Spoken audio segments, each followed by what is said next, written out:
So today in Clown World, in current day Weimar, AOC is upset at another representative after he boldly and stunningly declared that men cannot get pregnant, which makes sense because men can't get pregnant. So during a hearing, Clyde asked this doctor, medical director for trans care at Planned Parenthood, what is can biological men become pregnant and give birth?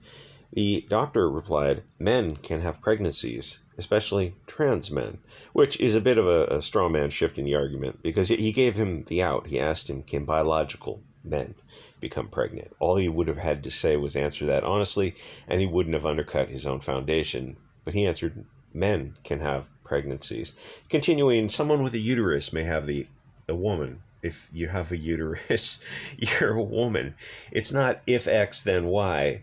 But they say, well, if not Y, then X. They're not X. No, if you don't have a uterus, you can remove it.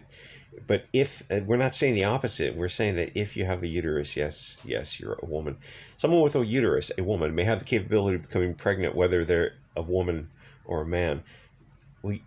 Again, you're a woman. Words have meaning, but when you control the narrative, you control the media. You're able to get the dictionary to define woman as someone who identifies as not a man, and then you look up man, and it goes, oh, it's someone who identifies as. That's a circular definition. It's meaningless. A woman has a definition: adult, human, female. We want to go beyond that broadly. One who bears the young, and the male adult human man, adult human male. One who bears the seed, and then you can go beyond that to primary and secondary characteristics. But those are the rough definitions that everyone understands. This is where we are now, and this should be terrifying because these people are controlling the narrative. Because you have this large collective percentage of government, mainstream media, and mainstream social media who are absolutely on board this kind of stuff. I knew things were getting slippery a few years ago when the pronoun thing started and the mainstream media started to use people's pronouns. If you're honest and you run a media site, you shouldn't do that because it's not accurate and precise. If you're reporting news and you want to be fair, impartial, unbiased, and be as factual as possible, you can't use someone's preferred pronouns. You have to use the biologically accurate pronouns. But every mainstream media site will use someone's preferred pronouns, which means like they're lying to us. We know they're lying to us, and they're saying like, yeah, we just accept it. Well, then that's not the point of a free and fair media. Is not to lie to us and not to carry out this liberal agenda. So it's like you completely undercut any validity you had as a source of impartial media by using by retelling a lie. The media is not supposed to do that. That's this happened like over 5 years ago. It was just before Trump with this thing started to kind of kick off, which probably one of the reasons he helped get in office. Like to see this, people see this and realize, oh, the media is completely nuts. Like, yeah, we knew they had a left-wing bias decades ago. In the 90s, that was the Rush Limbaugh days of, liberal media bias and Pat Buchanan. Like 90s radio was huge for this kind of stuff. But then it shifted into something weird after 9/11 where it's like it's just a Weimar situation where the media is not the media. It's controlled by these six small companies.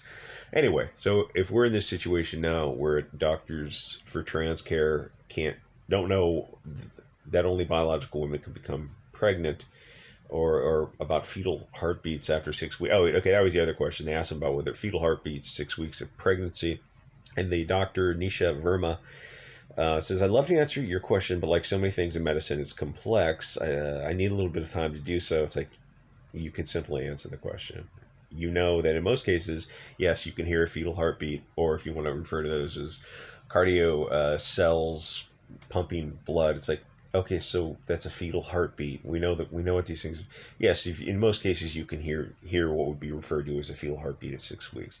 The thing is, like, they're so far left that they undercut their own arguments by not answering these questions. Like when who was that guy? That person, Levin. I forget his position.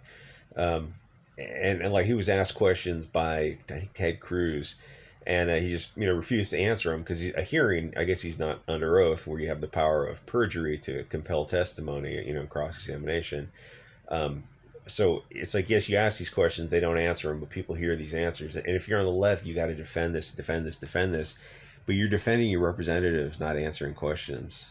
I mean, that puts you in a weird space. Like, I look at people on the left who defend all this. I'm like, you don't. I'm not saying you have to like the right or have to like, the MAGA type of people, but like, you also can't like the current left because they're not a representative government. They're something else. They're moving into this authoritarian dictatorship where, and to be fair, there is some pushback with the men going in women's spaces. Like, there are a lot of women who are legitimately on the left, or they were on the left, who are looking at this and going, yeah, this is not what we want the left wing to be.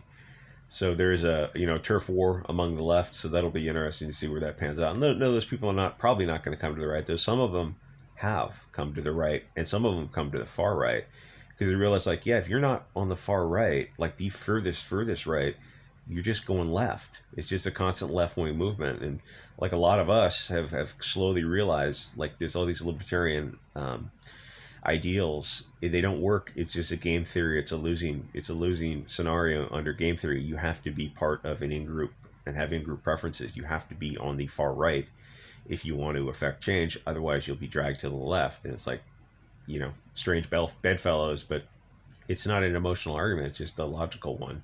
If you're part of the left wing, they can't define women. They want men in women's spaces.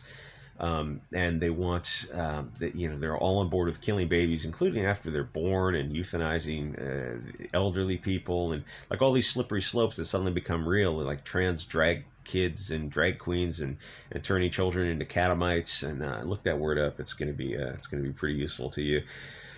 All this kind of horrific Weimar scenario. It's like you look at this and go, oh yeah, anything's better than this.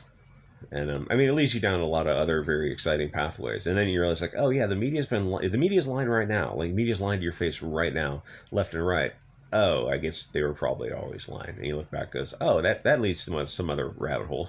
Anyway, like, comment, subscribe, support me on Subscribe Star with a $2 donation if you can. I'll see you guys all in the next episode.